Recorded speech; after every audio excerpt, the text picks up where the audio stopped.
यशवंत, कौन हो तुम? कौन हो तुम? सच सच बताओ, कौन हो तुम? तुम नंदिता नहीं हो सकती। तुम नंदिता नहीं हो सकती। झूठ मत बोलो। नंदिता मर चुकी है।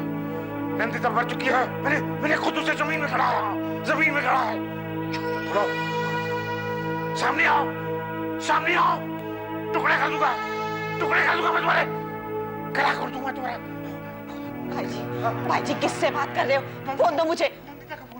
हेलो हेलो, कौन बोल रहा है? कार एक्सचेंज, आपका टेलीफोन बिल पेंडिंग है। माफ करना जी, इनकी तबीयत ठीक नहीं है। भाई जी ये क्या कर रहे हो आप? टेलीफोन एक्सचेंज से फोन था, बिल के बारे में पूछताछ कर रहे थे। पर उसने अपना नाम नंदिता बताया मुझे। हाँ, नंदिता बताया। हाँ। भाई जी बैठो, यहाँ बैठो बैठो। एक बात बताओ, क्या नंदिता किसी और का नाम नहीं हो सकता? हाँ? हो सकता है, लेकिन उसने कहा था हर वक्त नंदिता नंदिता करते रहते हैं। अरे मुझे भी हथकड़ी लगवाओगे और खुद भी फांसी पर लटक जाओगे। मुझे फांसी पर चढ़ा दिया जाएगा। मेरी गर्दन लंबी हो जाएगी। हाँ, और बाद में खुद भी लंबे हो जाओगे। इसीलिए कह रही हूँ कि अपने आप पर काबू रखो। तू मुझे डरा क्यों रही है? मैं डरा कहाँ रही हूँ भाई जी, मैं तो आपको संभलने के लिए कह रही हूँ। अरे आप अपनी जुबान बंद रखो।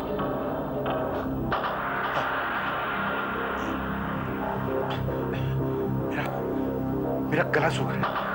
गला सूख रहा है। मैं आपके लिए पानी लाती हूँ भाई जी। हाँ?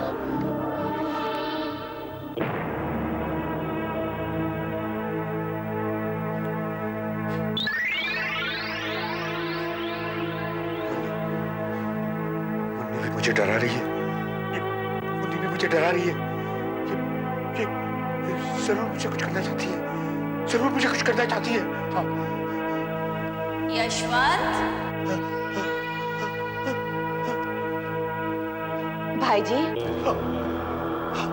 भाई जी,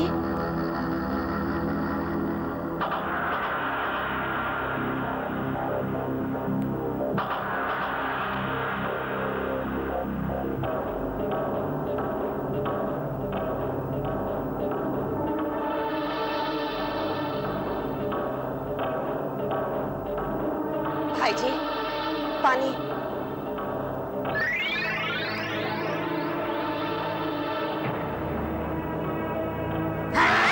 तू मुझे मारना चाहती है। तू मुझे मारना चाहती है। मारना चाहती है तेरे को।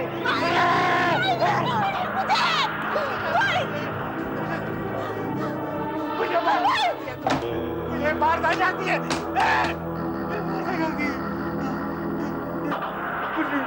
चाहती है। मुझे मारना चाहती है। मुझे मारना चाहती है ये। एक्सक्यूज मी, इंस्पेक्टर गोम्स कहाँ मिलेंगे?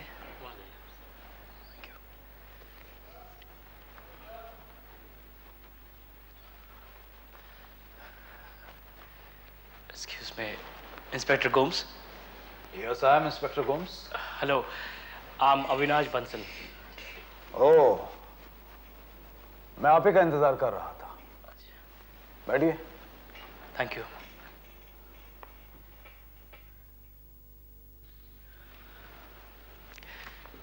जी फरमाइए, आपने कैसे याद किया? बेटे को बाप के बारे में बहुत सी जानकारी होती है।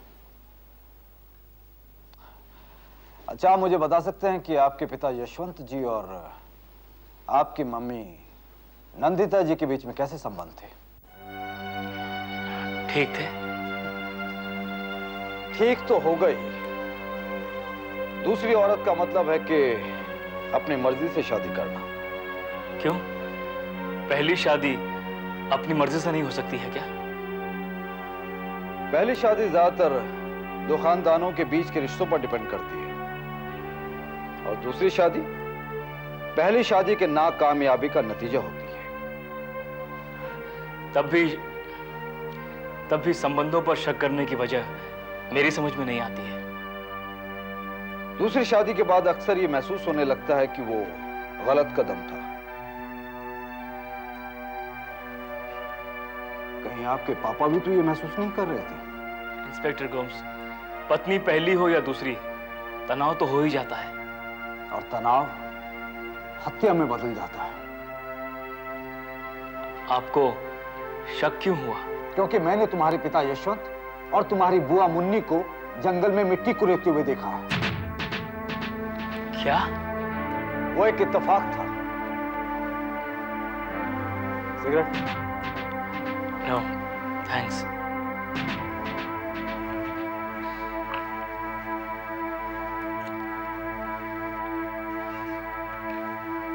मिस्टर अविनाश,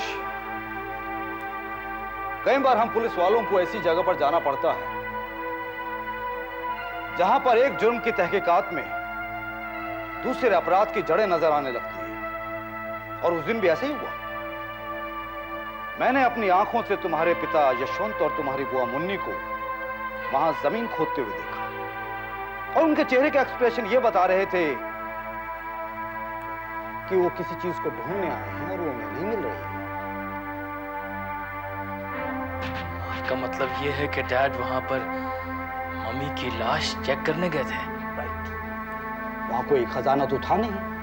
अगर खजाना होता तो वो अब तक कर्ज उतार चुके होते।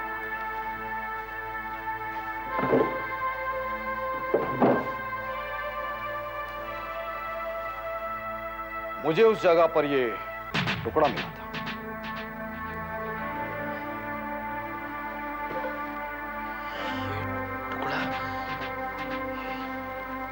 इंस्पेक्टर गोम्स, ये टुकड़ा तो मम्मी की साड़ी का है। राइट। कमाल की बात तो यह है कि यह टुकड़ा उस जगह पर कैसे मिला जहां पर तुम्हारे पिता और तुम्हारी बुआ जमीन खोद रहे थे।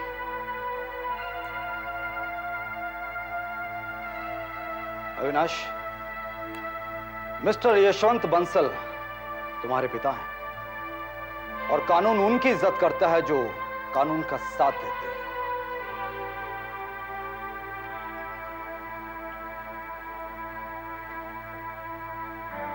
अगर वो गुनहगार हैं, तो तुम्हारा फर्ज बनता है कि उन्हें बेनकाब करो, वरना राज छुपाने के जुर्म में तुम पर भी शक किया जा सकता है। वैसे तुम कहां जा रहे हो? अपने घर। मैं भी उस तरफ जा रहा हूं। चलो, बाकी की बातें रास्ते में करेंगे।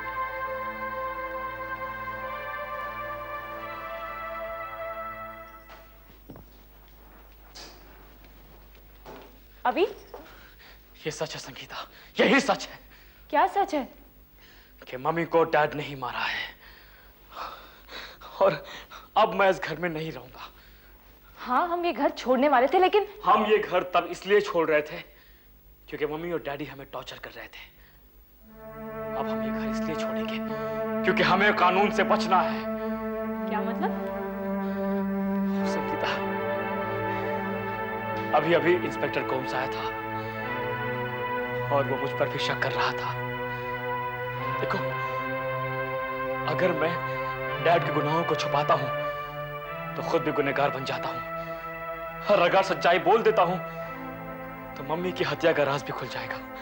संगीता, इस घर में परेशानी के अलावा और कुछ नहीं है, कुछ नहीं है। अभी पापा की जो हालत है उसे देखकर अनदेखा नहीं किया जा सकता। अपनी इस हालत के जिम्मेदार वो खुद है। देखो, मेरी बात सुनो, पुलिस बेवजह तंग करती है। नहीं, पुलिस के पास ऐसे कुछ सबूत हैं संगीता जो डैड को जेल भेज सकते हैं, और मैं उनके गुनाहों की सजा अपने सर नहीं लूंगा। मैं जा रहा हूं नए घर का इंतजाम करने। प्लीज अभी। संगीता, जिंदगी में ऐसे ही बहुत सारी उलझने हैं कि पुलिस के चक्कर में फंसकर मैं उन्हें बढ़ाना नहीं चाहता हूं। Don't stop me Sangeeta, please don't stop me. हम यहां नहीं रहेंगे। मैं जा रहा हूं घर का इंतजाम करने, और तुम मुझे नहीं रोकोगी।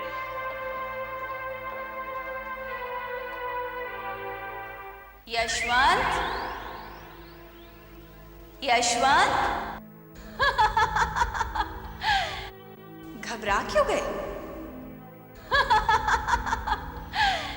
मैं इतनी आसानी से नहीं मरूंगी यशवंत डार्लिंग। तुम्हें छोड़कर मरूंगी तो वचनों का क्या होगा? ये तो गए काम से। ये मकान अपने कब्जे में करवा लिया जाए तो तो पूरी तरह पागल ही हो जाए तो अच्छा है ना।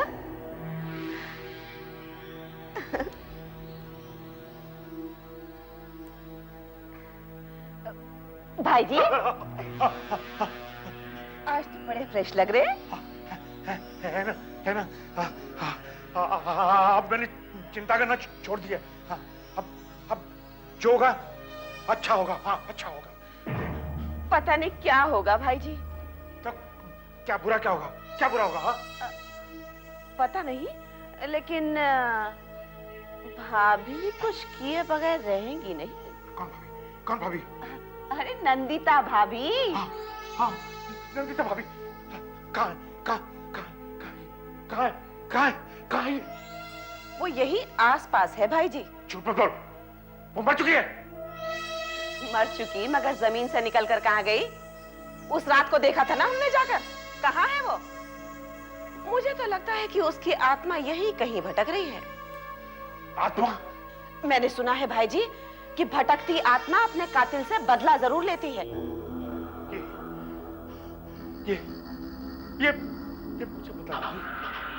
मुझसे बदला लेगी, मुझे मारेगी। कहाँ से आएगी ये? हाँ? ये तस्वीर में से निकल के आएगी। हाँ?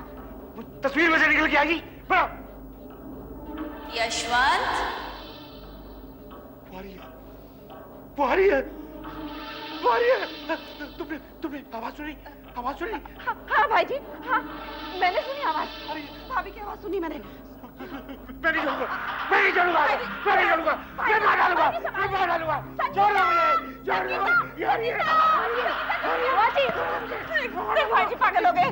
तो इन्हें संभाल लो, डॉक्टर को बुलाती हूँ। पापा क्या हुआ? वो आ रही है, मुझे मारने के लिए आ रही है। मुझे मारने के लिए आ रही है। नहीं पापा, कुछ नहीं हुआ है। नहीं, वो मैं नहीं छोड़ूंगा।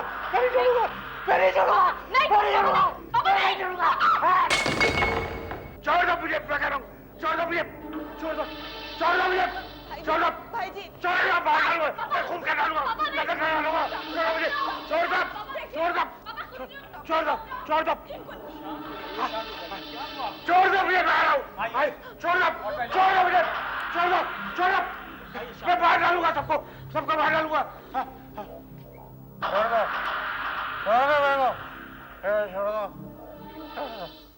छोड़ दो मेरे को। छोड़ दो मेरे को।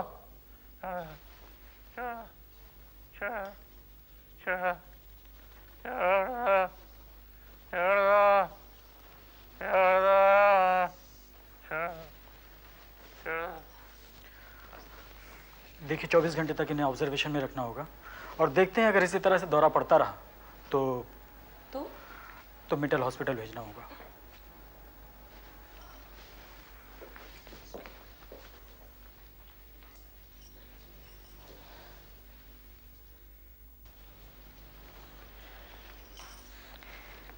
बुआ जी, ये पापा को अचानक क्या हो गया है?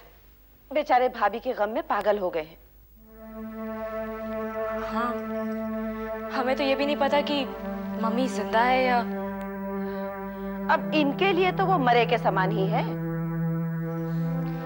हाँ बुआ, लेकिन अविनाश को शक हो गया है कि मम्मी का खून पापा ने ही किया है और वो घर में रहने को तैयार ही नहीं है। लेकिन वो तो घर छोड़ के जा ही रहा है ना।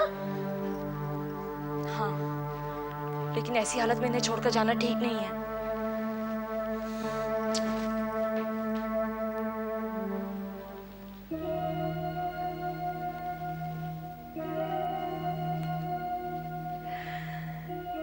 इन्हें तो मैं भी छोड़कर नहीं जाने वाली। बड़े काम की चीज है ये।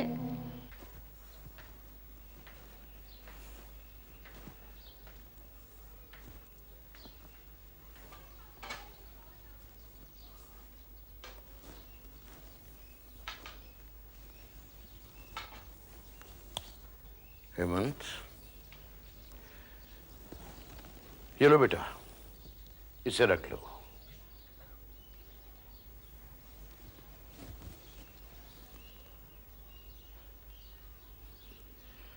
ये तो भगवत गीता है काकू जी। हाँ बेटे, ये उन सब समस्याओं को हल करती है जो हमें बहुत परेशान करती है। इसमें तो केवल कर्म की बात कही है, फल को तो बिल्कुल ही भुला देने को कहा है काकू जी। फल का भुला देना ही अच्छा होता है बेटे। काकू जी, फल की तो चाह सबको रहती है, इसीलिए तो उलझने बढ़ती हैं। तुमने कर्म किया, मनचाहा फल पाया, घमंडी होने का मौका मिल जाता है। और अगर मनचाहा फल नहीं मिला तो जिंदगी बोझ लगने लगती है। अगर हम ये मानकर चलें कि फल का कोई महत्व है ही नहीं, तो सुख दुख दोनों एक ही समान लगने लगेंगे ना। हम इंसान हैं काकू जी, हम हर घटना को महसूस करते हैं। जब घटनाओं पे हमारा अधिकार ही नहीं, तो फिर नतीजों पे नजर क्यों रखना? यही तो गीता सिखाती है, जो हो रहा है वो तो होना था, जो होगा वो निश्चित है। फिर अंधेरे से घबराना क्यों, रोशनी में चमकना क्यों? फिर भी शांति नहीं मिलती। शांति से मन को बांधना पड़ता है बेटे। एक बात कहूं, तुम हिसार चले जाओ। हिसार? हाँ, वहां अग्रोहा धाम है, वो आओ। अग्रोहा धाम? क्यों? इसलिए कि वो सिर्फ हमारा तीर्थ स्थान ही नहीं है, बल्कि जीवन को दिशा दिखाने वाला एक शक्ति स्थान भी है। वहां हमें अपने आप को समझने का मौका मिलता है। वहां हम होते हैं, हमारा भगवान होता है। वहां जाकर दिशा मिल जाएगी। हर तीर्थ पर चमत्कार होते हैं बेटे। वैसे तो तुम यहां रहकर भी मन पर काबू पा सकते हो, लेकिन जैसे हर योद्धा को लड़ने से पहले अधिक शक्ति की जरूरत पड़ती है, वैसे ही इंसान को अपनी योजनाओं को पूरा करने के लिए मन को काबू में लाना पड़ता है, जो शायद तुम अग्रोहा में जाकर कर सकते हो। यहां नहीं, क्योंकि अग्रोहा में मन तन से ज्यादा शक्तिशाली होता है। आप शायद ठीक कह रहे हैं काकू जी। इसी बहाने अनजाने पापों का ही प्रायश्चित हो जाएगा।